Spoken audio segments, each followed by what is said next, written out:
Very good evening friends. कैसे हो आप लोग? आई होप सब के सब अच्छे होंगे। आज हम एक नया चैप्टर शुरू करने जा रहे हैं जिसका नाम है डिमांड। आज उसका फर्स्ट पार्ट है। तो आइए चैप्टर शुरू करते हैं। चैप्टर को स्टार्ट करने से पहले हम तीन शब्द का मतलब देखेंगे। एक तो है डिजायर, दूसरा वांट और तीसरा डिमांड। डिजायर का मतलब होता है mere a wish to have a commodity. Mere a wish to have a commodity. Let suppose कोई एक पर्सन है जिसके पॉकेट में मात्र 200 रुपए हैं, बट उसे कार खरीदनी है। तो इसे हम क्या बोलेंगे? इसे हम बोलेंगे डिजायर। अगला, वांट किसे कहते हैं? तो वांट किसे कहते हैं? Want is that desire. एक मिनट। Want is that desire which is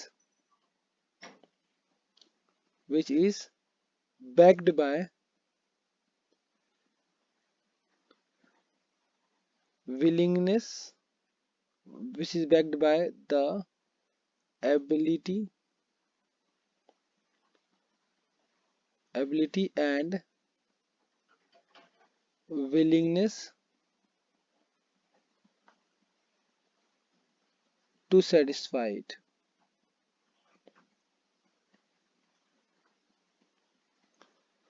मतलब ये जो मैंने एग्जांपल दिया था कि एक पर्सन है जिसके पॉकेट में मात्र 200 रुपए हैं और इसको कार खरीदनी थी। तो ये क्या था? डिजायर था। अचानक से इस पर्सन की लॉटरी लग गई। Now he has sufficient funds in his account and now he can buy car easily। अचानक से इसकी लॉटरी लग गई। अब लॉटरी मान लो 10 लाख की लग गई। तो अब इसके पास सफिशिएंट फंड्स है और ये चाहे तो अब कार खरीद सकता है। तो अब ये डिजायर किस में बदल गया? वांट में। अगला जो है डिमांड। तो डिमांड का मतलब होता है डिजायर। डिमांड के लिए सबसे पहले क्या चाहिए? डिजायर चाहिए। उसके बाद वांट चाहिए। इसके अलावा दो चीज और चाहिए। Demand is always reference with price। Demand is always reference with price। एक minute. Demand is always reference with price।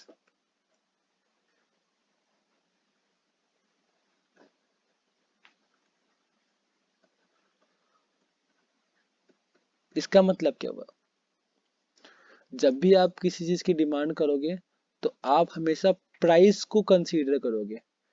अगर प्राइस ज्यादा है, किसी चीज की प्राइस ज्यादा है, तो उसकी डिमांड क्या हो जाएगी?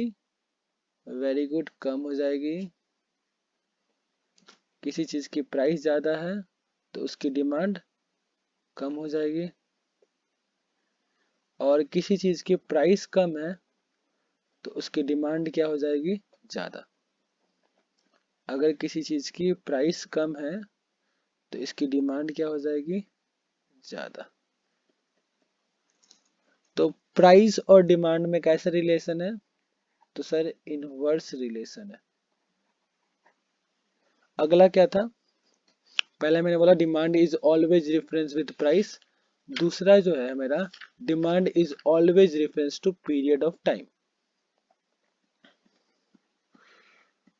Demand is always reference with period of time. इसको समझाने के लिए मैं एक एग्जांपल लूंगा। अम्ब्रेला। अम्ब्रेला की विंटर में जो है इसकी डिमांड कम हो जाती है, रेनी सीजन में इसकी डिमांड ज्यादा हो जाती है। तो देख रहे हो सेम चीज है, सेम चीज है, विंटर में डिमांड कम हो गई, रेनी सीजन में डिमांड ज्यादा हो गई। तो डिमांड जो है, आप डिमांड को हमेशा प्राइस के साथ देखोगे और साथ ही साथ पीरियड ऑफ टाइम के साथ भी देखोगे। आगे देखिए जी। तो इतनी बातों की मदद से हम एक डेफिनेशन निकाल सकते हैं डिमांड का, जो मैं लिखवा रहा हूं आपको। देखिए जी, मैंने क्या बोला, डिमांड के लिए सबसे पहले क्या होना चाहिए, डिजायर। डिजायर का मतलब क्या था, मेरा विश। विश होना चाहिए, मतलब मेरे जेब में 200 रुपये था और मुझे कार खरीदनी थी, ये क्या था, विश। उसके बाद वांट भी होना चाहिए, मतलब उसको पूरा करने की क्षमता भी होनी चाहिए। प्लस दो कंडीशन और, रेफरेंस विद प्राइस,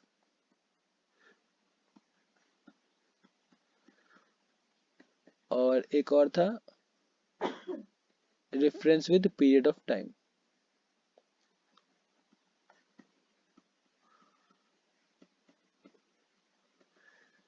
तो अब आइए इन इन चीजों की मदद से डेफिनेशन निकाल लेता हूं मैं।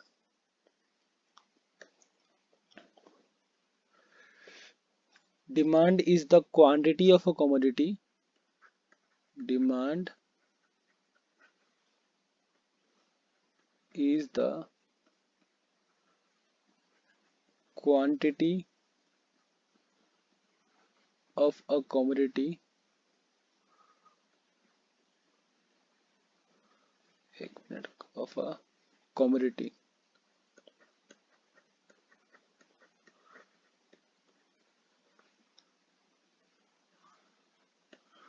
that a consumer is willing।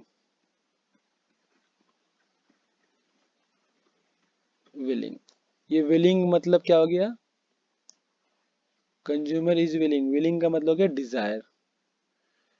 And able to buy, and able to bye.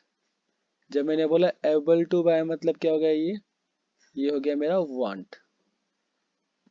Eight each possible prices, जो मैंने बोला था demand is always reference to price, at each possible prices during a given period of time। तो सबसे पहले मैंने बोला था कि विलिंग होना चाहिए, विलिंग। दूसरा मैंने बोला था एबल टू बाय। तीसरा बोला था ईच पॉसिबल प्राइस और पीरियड ऑफ टाइम। ओके जी। अब डिमांड दो तरह का हो सकता है। एक तो होगा इंडिविजुअल डिमांड, मतलब अगर एक पर्सन की डिमांड के बारे में बात करेंगे तो उसे हम बोलेंगे इंडिविजुअल डिमांड। और एक पर्सन से ज्यादा के बारे में बात करेंगे तो उसे हम बोलेंगे मार्केट डिमांड। ठीक है जी। अगर हम एक पर्सन के बारे में बात करेंगे तो उसे हम बोलेंगे इंडिविजुअल डिमांड, और बहुत सारे पर्सन की बात करेंगे तो मार्केट डिमांड। तो इंडिविजुअल डिमांड देखते हैं। सेम डेफिनेशन है, डिमांड का जो डेफिनेशन था वैसा ही डेफिनेशन इंडिविजुअल डिमांड का है। देखते हैं individual demand. It refers to, it refers to the quantity of a commodity, it refers to the quantity of a commodity that a consumer is willing and able to buy, and able to buy at each possible price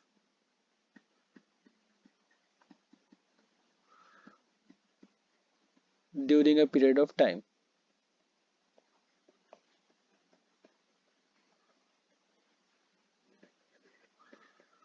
अच्छा, जब आप लिखोगे market demand का definition, तो वहां पर मैं बताता हूँ कहाँ कहाँ चेंज है, आप खुद लिख सकते हो। मार्केट डिमांड का लिखोगे तो यहाँ लिखोगे आप क्या, market demand is the quantity of a commodity that, यहाँ जगह यहाँ जगह ऑल द कंज्यूमर्स, और इसके साथ आ जाएगा आर विलिंग टू बाय, बस यहाँ चेंज है, यहाँ पर क्या आ जाएगा ऑल द कंज्यूमर्स, बाकी सब कुछ क्या है सेम। तो आप मार्केट डिमांड का डेफिनेशन लिख सकते हो। मिलते हैं नेक्स्ट पार्ट में, तब तक के लिए गुड बाय।